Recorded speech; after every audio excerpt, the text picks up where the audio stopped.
Bitcoin may be at a 52-week low with thousands panicking and leaving cryptocurrency, but Elon Musk still believes that it's a currency of the future and that it's still a million times better than traditional fiat currency. We know this because he recently said this in a podcast, which I 100% agree with. Paper money is going away. Yes. And crypto is a far better way to transfer value than pieces of paper. That's for sure. Without a doubt. In this video, we will go through the 4 reasons that I believe that Bitcoin is much better than traditional fiat currencies. Make sure you stick around to the end because I'll also tell you one huge reason why it's not.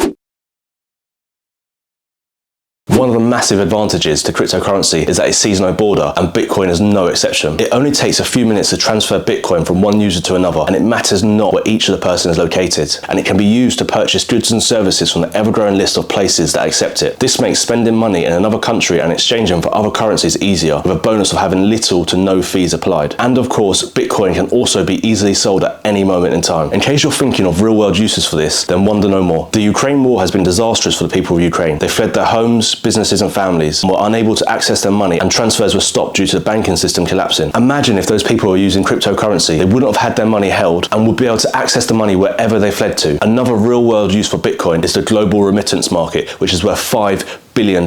If you're wondering what the global remittance market is, it's where people leave their own country to work elsewhere and send their money back home. This often takes days to arrive and can cost a considerable amount of money to do so. With cryptocurrency, it would be almost instant and would cost little to nothing once again. Can you imagine what will happen when all of these people realize that cryptocurrency is a much better way of sending their hard-earned money back home than relying on the traditional banking system?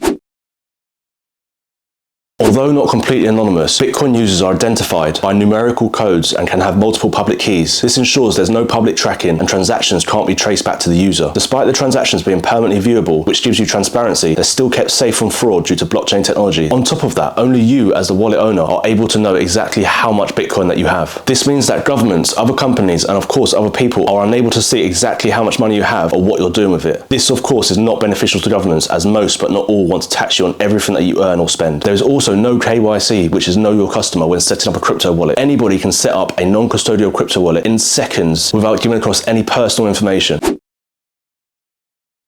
There is no central organization that controls Bitcoin, meaning that your assets can't be frozen and taken by governments or other organizations. Now, there are, of course, plenty of legitimate reasons why governments may want to freeze someone's assets. However, there are also plenty of countries out there where hard-working people's money is taken by corrupt governments in order to keep them trapped in third world conditions. In addition to this, it means that your assets aren't linked to inflation, and if your home country's currency fails, which is commonplace across the world, you don't suffer the consequences.